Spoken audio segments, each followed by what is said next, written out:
Hello, I'm Waqar Rizvi, and this is Scope. We're going to start off today's show by discussing the anniversary of what occurred on February 27, 2019, about 2 years ago. This date, that was the day that the Pakistan Air Force retaliated against a day before the action that had been taken by the Indian Air Force. And India had carried out an airstrike in the Balakot area by, of course, an incursion over the territory into Pakistan. In the Pakistani Air Force's retaliation in the action, 2 Indian aircraft, MiG-21 and Su-30, had been shot down at that time. One of the aircraft, in fact, even crashed in the Azad Kashmir region, and its pilot, as we know, Wing Commander Abhinandan, was in fact captured by Pakistan. However, he was released after a day of captivity in a sign of goodwill and as a peace gesture on the part of the Imran Khan government. Now, we are commemorating this here in Pakistan with the title, some people are using a surprise day, but nevertheless, there are a number of lessons to be learned about what occurred on that day, right, and how exactly Pakistan retaliated and reacted at the time. One of the interesting and more significant things to also mention before I get to our guests is the fact that the Director Generals of the militaries of both India and Pakistan have announced that they will be respecting strictly the ceasefire at the line of control, and that certainly is also progress towards peace, certainly in that region, in that very volatile region, and hopefully better relations between the two nations as well. Let's discuss all of that a bit further. And I joined with Mr. Ahmed Qureshi, who is Executive Director of the YFK International Kashmir Lobby Group. He's also a journalist, and he's joining us today from Islamabad. Also joining us from the Pakistani capital is Mohammed Faisal, who is a research fellow at the Institute of Strategic Studies, Islamabad. And we're also going to be joined by Mr. Altaf Hussain Wani, who is the chairman of the Kashmir Institute of International Relations. We appreciate all three of you for taking your time out to join us here in Scope. Ahmed Qureshi, I'd like to start with you. What, in your opinion, is the lesson that needs to be learned from what occurred 2 years ago, and where do we stand now, do you think? Well, I think the first and most important lesson for us here in Pakistan and Islamabad, from the Pakistani perspective, is the fact that the faith that has been renewed in Pakistan's ability to face off with a country 5 or 6 times bigger than Pakistan in terms of military, in terms of the state capabilities and everything. So this was a huge surprise. I recall a couple of years ago, and after that, after the incident, speaking to many diplomats and many journalists and analysts from across the region, and I think there was and I recall distinctly a few taking me to the side and saying, we were really surprised. We thought Pakistan stood no chance if India were to do something like this. And I think the level of, I wouldn't say confidence, but I would say level of overconfidence in India that they can really take on Pakistan and succeed somehow was shared. Let's be honest. It was shared beyond India that Pakistan maybe will not be able to stand up to India. But Pakistan proved itself. Pakistan did it. So that was lesson number 1. And lesson number 2 is, of course, for India. India is a large country. India has, I believe, certainly India has a legitimate role in its region, in its sphere. But some of the Indian leaders have shown not to be really very mature with the kind of power, with the kind of role that a country that size should be playing, the kind of maturity it should have in its decision-making process. I think that was violated on this day a couple of years ago. Mr. Wani, I wonder what your thoughts are about the fact that, not only did we have the retaliation on the part of Pakistan, but as I mentioned in introduction, also the return of Abhinandan to India. I mean, that in and of itself was quite a significant gesture, wasn't it? You see, at that time, from Pakistani perspective, Pakistan defended the territory and took on Indian Air Force and showed that Pakistan can do anything, and then showed a gesture returning their captured pilot. But unfortunately, what Indians did at that time, that was a gesture from our side that despite what you have done, we are for peace. We are having a gesture for peace, so we will continue with peace. But what Indian leaders did, as Ahmed was saying, that Indian leaders did not do well. At that time, Indian leaders said that, through pressure we have released Abhinandan, and that we can do with Pakistan, we can deal with Pakistan, this and that. And by that, they had to win the election to cement their BJP vote in India and do all. And that was where the things went wrong. on Kashmir front, on and other fronts, and it's fortunate enough that now the two countries, the Indians also have realized that there should be peace, and now the two GGMOs have agreed that there will be ceasefire on the line of control. But we have to see more of what is coming in these gestures. Mohammad Faisal, on the strategic level and even on the international level, what did the message that Pakistan, what was the message do you think that Pakistan sent to the world as well? Not only, of course, through its retaliation, but also through the return of Abhinandan. I mean, I would think that much of the world, of course, at that time was probably, at least just on the 26th, and early into 27th, was holding, with bated breath to see what exactly would have happened. What was the message sent, do you think? As you rightly put, the world was watching with an abated breath. Pakistan sent a stark and contrasting message that with the return of the pilot, and by retaliating even, that while we will not be the one to take the first steps toward the escalation, but if we are attacked, we will respond, and even then we will be responsible in our conduct. That was the one strong message that Pakistan sent, and in that Pakistan showed that India was an irresponsible one in contrast, and the world took notice of it. We have seen over the past 2 years now that the world, the dynamics of the discussions on the India-Pakistan stability crisis management issues, they have changed. Now the analysts and the leaders, they are also factoring in the role of India's belligerent attitude in the crisis management and in crisis escalation. Prior to 2019, the focus was mostly on Pakistani side. So that actually has shifted. And now Pakistan also says that the new normal, which India wanted to establish through its actions, is not there. And that was not allowed to be established. So in some ways, Pakistan's message has been heard loud and clear. Ahmed, both of us as journalists, I imagine we may agree on this, but I was covering this entire incident live here on Indus News as well, and there was no point in time when we were, at least in Pakistan, encouraged to use any hateful rhetoric, right? But on the other side, of course, as you well know, Ahmed, that a lot of hateful rhetoric was used throughout and still very much is used when it comes to this incident. How much of a stark difference does that show then, do you think, between the two establishments' reactions to this incident? Exactly. That's a very nice observation. And I think both countries really surprised the world.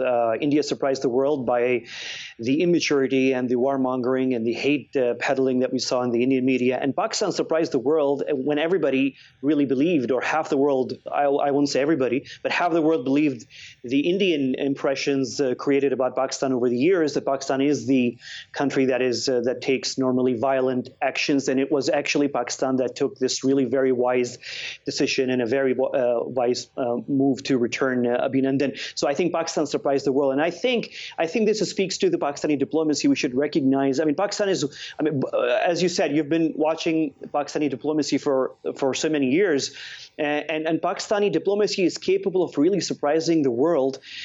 We need more consistency, probably, in terms of continuously impressing and surprising the world with our ability to maneuver and our ability to really emerge. But Pakistan, certainly a couple of years ago, what happened today in 2019, Pakistan certainly surprised the world. And I think we saw that reflected in the way the international media covered the Indian media. And I recall that I think it was one of the first times when the world media actually analyzed and watched around the clock and analyzed how the Indian TV channels, the anchors, the analysts were hate peddling, and they were doing it so openly. It was so surprising for a liberal, democratic country that sells itself in that way to the world doing this. And I think, and the content was so bad. I mean, it was so in such bad taste, Waqar. I mean, you could see it. It was not even smart what they were doing. I think one of the biggest embarrassments was the story about the F-16, Pakistan using F-16. And of course, the U.S. government came out contradicting the Indian findings. It was a huge embarrassment for the Indian media. We're quickly running out of time, so I want to give Mr. Wani and Mohammed Faisal just a time for final comments. Mr. Wani, on the point that you made earlier as well, as we know, there is now this agreement on a ceasefire, as in enforcing the ceasefire between the Director Generals of the two militaries.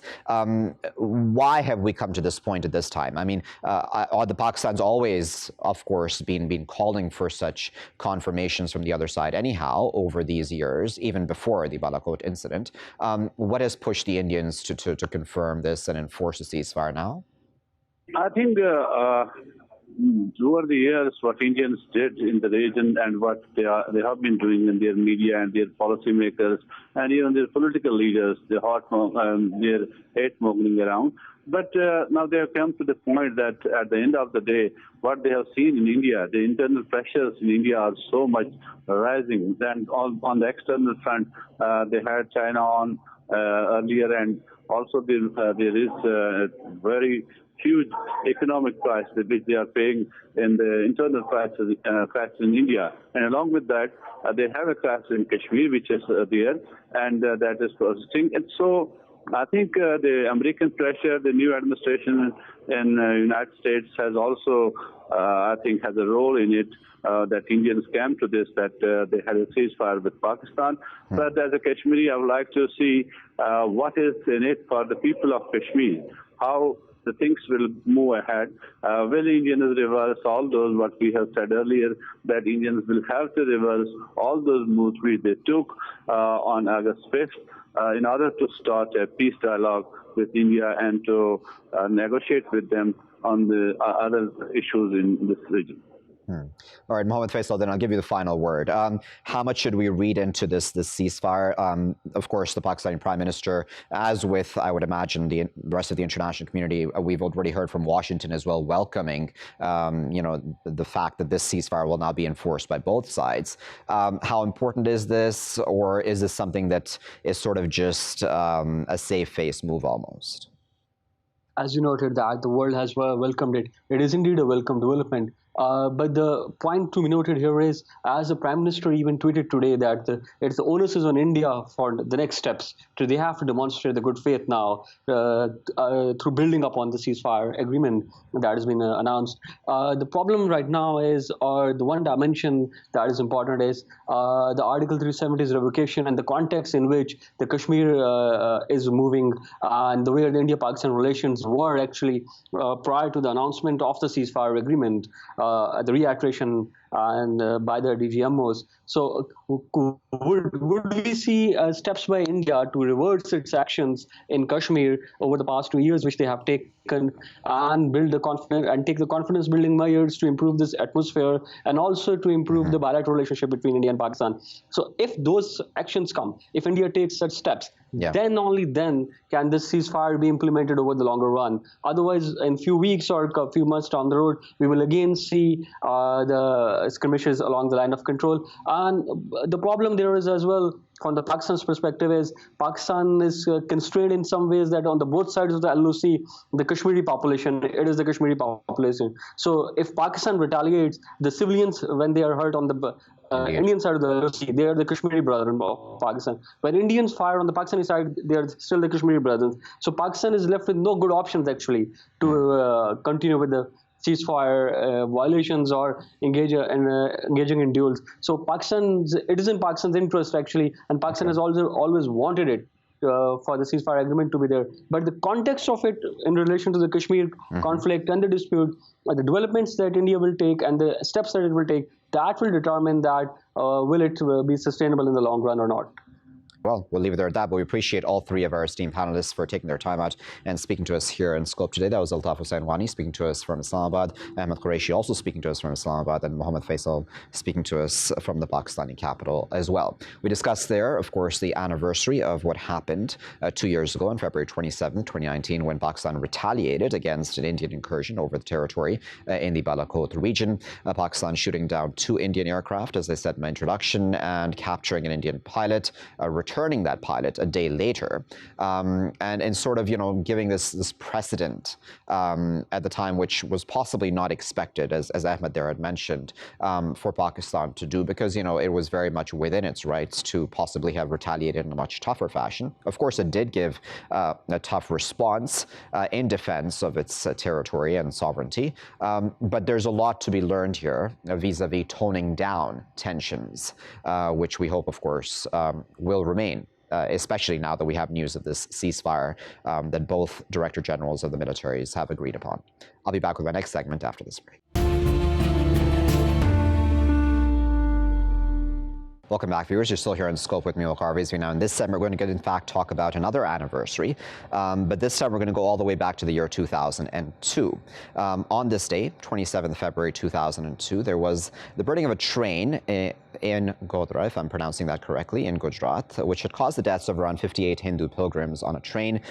Since that occurred, there was seemingly a whole hateful rhetoric towards Muslims, especially in that state. And then there was months and months of anti-Muslim violence in the state of Gujarat. Now, at the time, the chief minister of the state was the current Prime Minister of India, Narendra Modi, who, of course, for even about a decade or so had in fact been blocked from entering the likes of the United States, etc., because they did in some ways hold him responsible for what occurred in his state after that train burning. Now, of course, it was not proven at any point in time that Muslims did burn that train or otherwise. Nevertheless, that's who was blamed by many of these Hindu mobs that did carry out a lot of that violence. And again, there are reports, many reports by those who were close to Narendra Modi at the time, such as Sanjeev Bhatt, who says he attended meetings in which Mr. Modi essentially and alleged to have said things like that Hindus should be allowed to vent their anger at that train burning incident as well.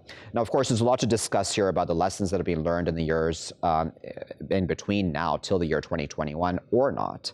And we're going to put those questions now to our esteemed panelists who are joining us today. We're joined now by Nishant Verma, who is a political analyst. He lived in Gujarat for, in fact, 3 decades and observed the era of Modi as chief minister and both pre- and post-Modi eras, in fact, in that state. He's joining us for today from New Delhi. Joining us today from Rotterdam in the Netherlands is Danish Nadeem, who is a data scientist. He's also the executive director, Foundation, The London Story. Danish and Nishant, we appreciate you taking your time out of your busy schedules for us today. Nishant, let me start with you. Again, there's a lot to talk about, of course, about blame, etc., of what happened right after that train burning. But was there at any point in time, do you think, justification for the kind of violence that occurred? Well, thank you for having me on this program. There can be no justification for any violence ever, anywhere, in any era. What had happened in 2002 in Gujarat, and I must correct, it was not months and months of violence. It did take place. It was controlled within a couple of days' time with the army brought in. But yes, the larger point and larger umbrella, instead of continuously talking only on those lines, the way media projects and people talk, what happened in February 2002 was primarily the failure of the central government of India in those times. It was headed by Mr. Atal Bihari Vajpayee, who is no more now. He was the prime minister, and the BJP was at the helm in the center in India. Now, we do know that what happened in February 2002 was not supposed to happen until and unless it was either state-sponsored or, if not sponsored, but the state kept quiet. In today's era across the globe, we see in history, we know that whenever the state has kept quiet and not taken a prompt action, what you're showing on the screens happens. So, yes, we have had learnings from the past. The learning is not about violence. The learning is, and allow me a minute's time here, the learning is that in a country such as India, which is predominantly a Hindu-dominated country, but has minorities, which is 20% of this nation, the electoral politics is a dirty game, and it leads to such kind of electoral disturbances where it is easy for any dispensation to harass minorities in order to polarize the votes of majority, not completely, but whatever is desired to win elections. Before I go to Danish, thank you for correcting me on that, Nishant, about the months. I misspoke there. Danish, what do you make of the role of Modi in this, right? Because that's been one of the things, of course, that has been spoken about in these years. Of course, India itself did investigate that incident as in the judiciary and found that he was not to blame. But what is your reading of the situation?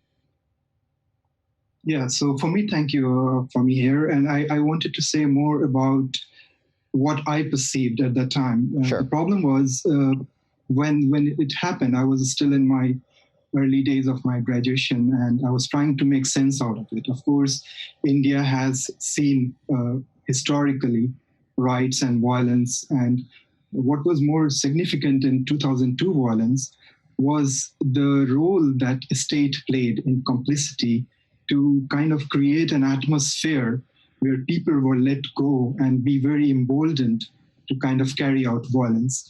And this trend is a very dangerous trend, and it was not a very spontaneous reaction. What happened in Godhra was extremely sad.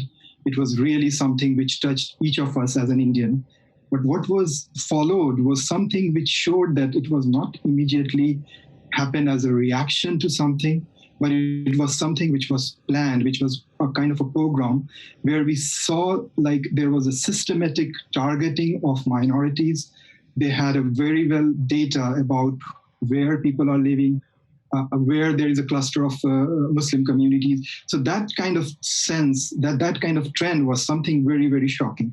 And it goes without saying, Mr. Modi was the chief minister, and having him in that position, it was very much expected that he would have taken a very strong action to stop the violence, to really come up and say things which could really stop all the people who kind of, kept going on after the event.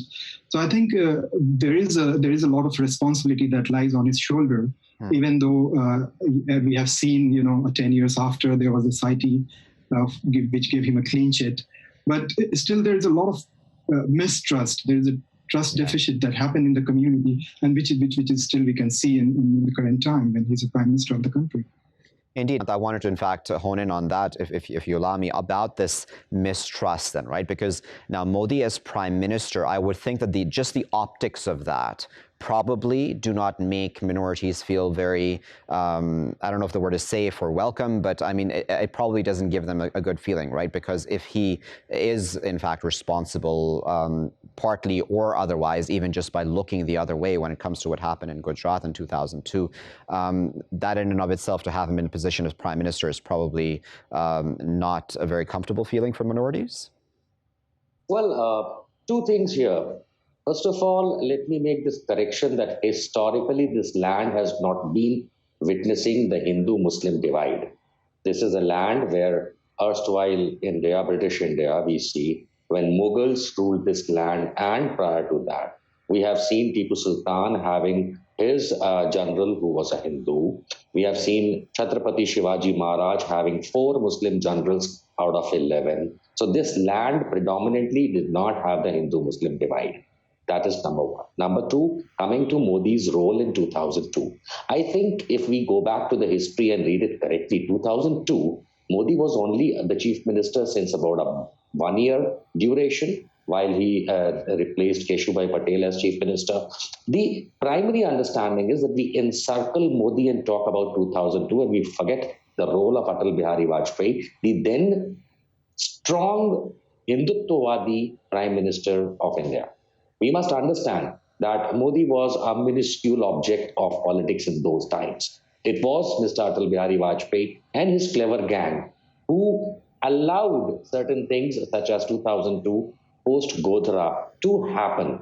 It was the Prime Minister's job at that point in time, the then Prime Minister Atal Bihari Vajpayee's job, to send the army earliest possible to not only say that the chief minister should do Raj Dharma in Hindi, it means the king's works, but then he should have actually stopped him, stripped him off if it was supposed to be something obscene and incorrect in his own eyes and illegal. But then this was the force, the real RSS, Rashtriya Swayam Sevak Sangh's thought process of trying to weed out, which they will never be able to, because as such, India has the populace of Muslims more than Pakistan, my neighbor. So there is no possibility of weeding Muslims out of this country. They are our brothers and sisters. And I must tell the entire world here that it is not Hindus versus Muslims in India. This is a fanatic Hindutvawadi force in India which tries to harass the Muslims, but most of the Indian Hindus are with our brother Muslims, and this should be taken for granted. Yes, these Hindutvawadi forces are in power today, but I assure they'll be out soon, and India will have much, much love and peace back at home. Nishant there made a very good point.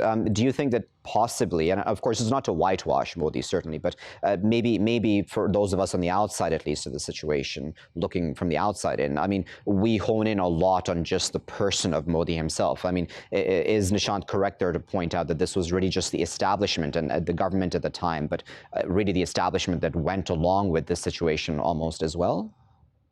Yeah, I agree. I agree with the Nishant's point, and I think it's really indeed about not Hindu versus Muslim per se, but it is their organized Sangh Parivar that we call it, that RSS, the organization which kind of, you can say they really promote kind of a Hindu supremacy in India.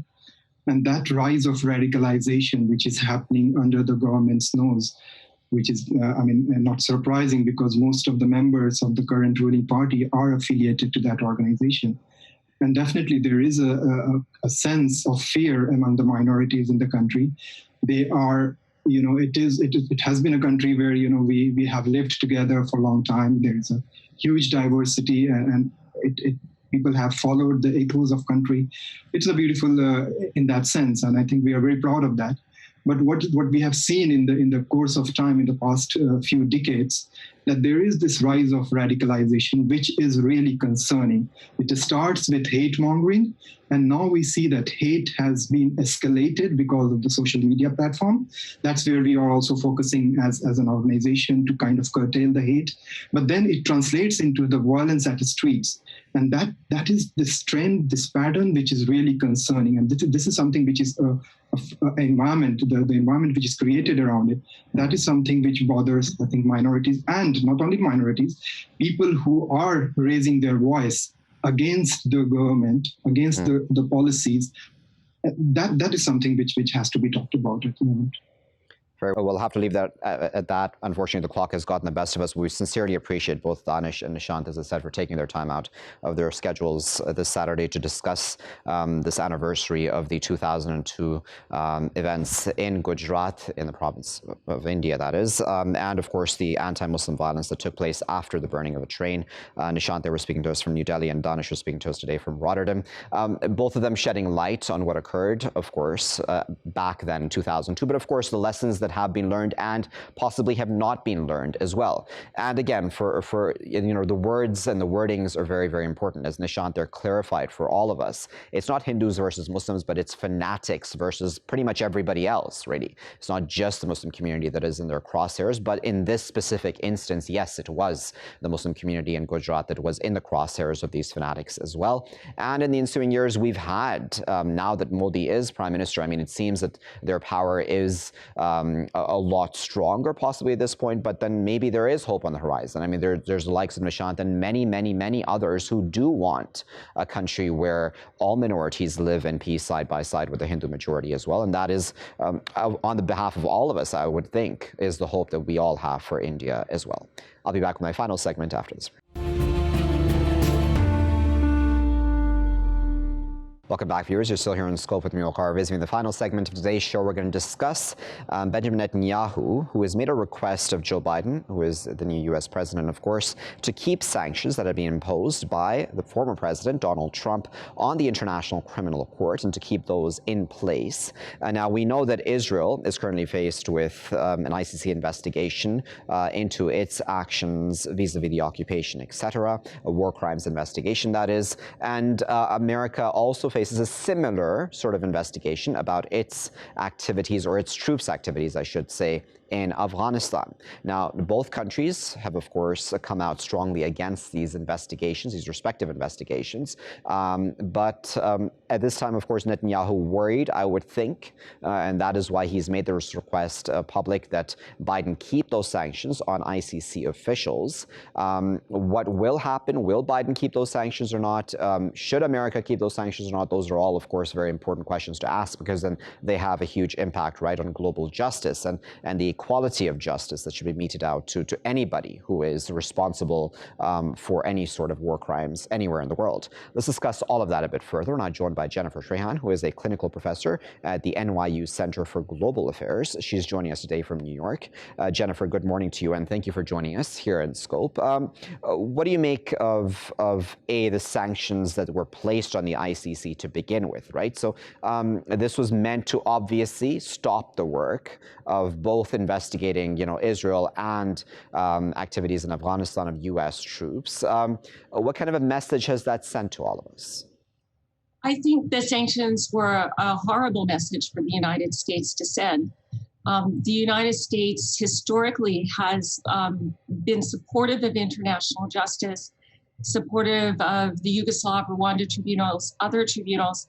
Of course, the U.S. has somewhat flip-flopped in its relationship with the International Criminal Court, but I much prefer the relationship that was in place under the presidency of Barack Obama, and I'm hoping the Biden administration will return to that policy of constructive engagement with the court on a case-by-case basis. I think that sanctions are really a reprehensible tool, and I think the U.S., has used these kind of tactics and sanctions in the past for terrorists, etc. They are not an appropriate method to deal with officials of a judicial institution. Yeah. It's really strong-arm tactics that the Biden administration needs to distance itself from.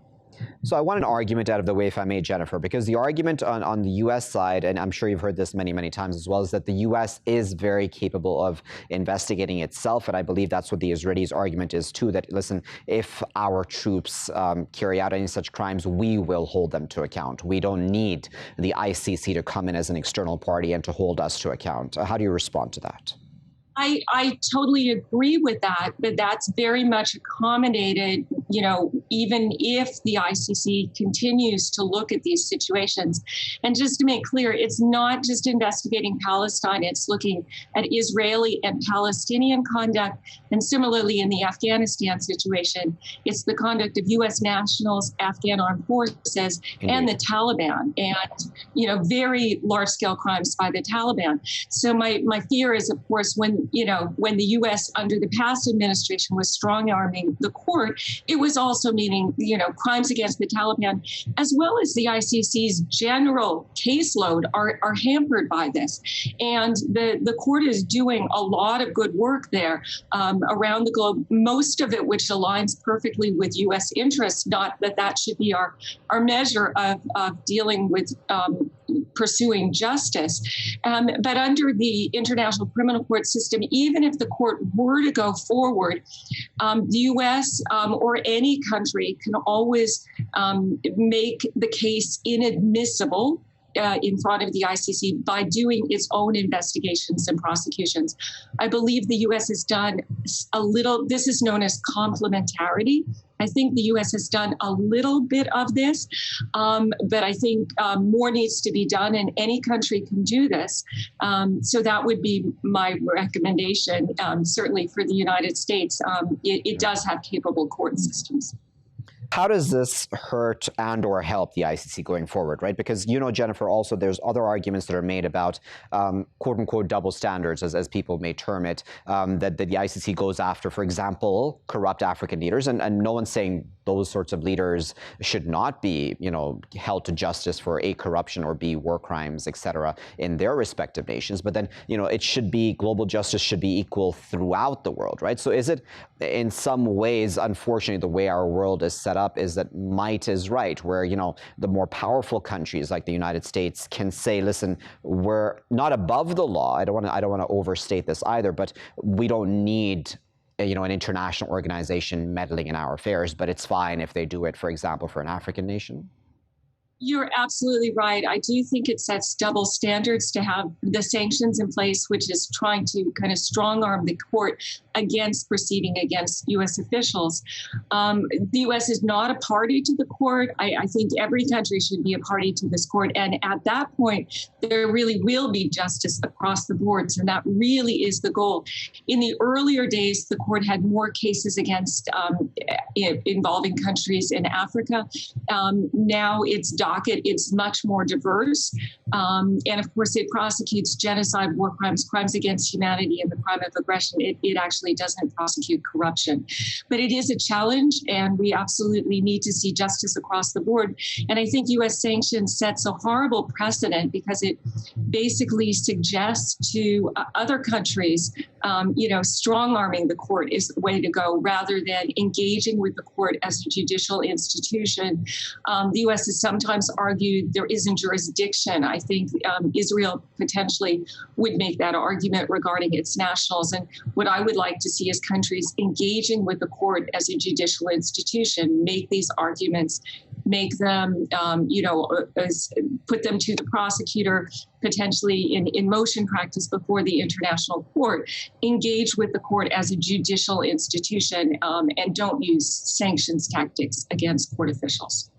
So let's talk politics, if we may, for a moment, right, Jennifer? Because do you think that Biden has the political courage, if that's what's needed right now, to actually lift these sanctions on the ICC officials? Or do you think it would be a fairly easy measure for him to make? I mean, of course, he'd have the Israelis breathing down his throat, discouraging him, as Netanyahu already has, though.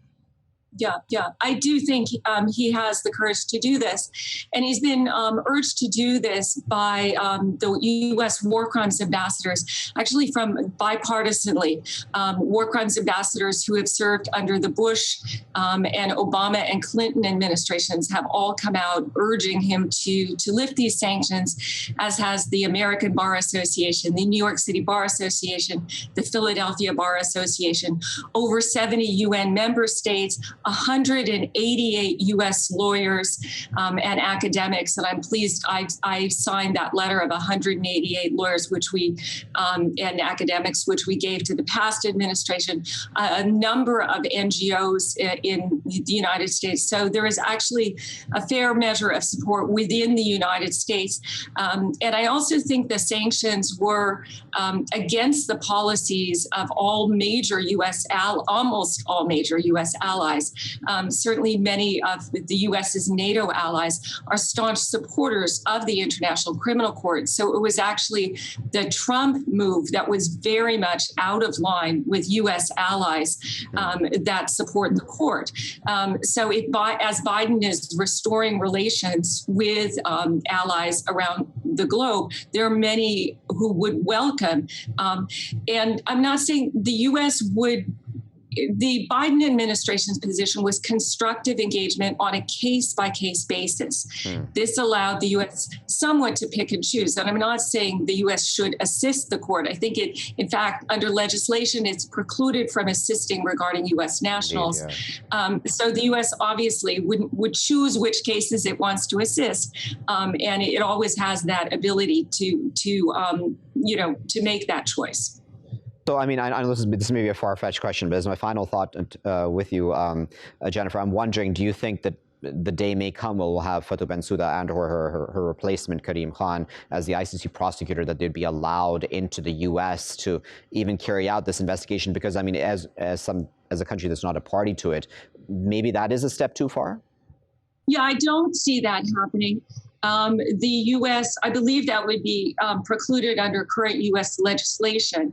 I do think that's a step too far for the United States. And before we kind of reach that showdown, and this would be many years, both of the situations are in very early phases. So I think this would be, probably a couple of years down the line potentially. But I would prefer that there isn't a showdown between the court and the International Criminal Court, between the court and the United States. And but the court often can't get into its situation countries, so this would in no way be in isolation. So yes, I don't expect the ICC prosecutor. It would be an investigation at a distance. And really the better policy is for the US to really neutralize the situation and do what I mentioned is complementarity, which is do the cases itself to the extent it has additional cases to pursue. And really any country has the ability to do this. Wonderful. Either that, Jennifer, but we sincerely appreciate you taking your time out this morning to speak to us from New York and for sharing your expert insight with us about, where the ICC currently stands when it comes to A, investigating Israel, or B, investigating the United States, and not just, of course, those two entities. It's also about the other side, the Palestinians and the Taliban, then in the respective cases of Afghanistan and Palestine, Israel. By sanctioning the ICC officials, of course, very negative message was sent to the world, right, about global justice and double standards, etc., which in many ways really are a reality as well that we can argue. But then, as Jennifer just said, there is the argument to be made that, yes, the U.S. can, in fact, police itself and possibly Israel, too. I mean, of course, there's arguments for and against that. And there are strong arguments both ways, I would think, depending on which side you stand on. But just for the sake of, international law and equality under international law, regardless of how much of a superpower you are or not, it's important for all of us as people living on this earth to know that even the powerful can be held to account, regardless of what nation they may lead or serve as soldiers, etc. I'll leave it there for now. I've been Waqar Rizvi. Thanks for watching.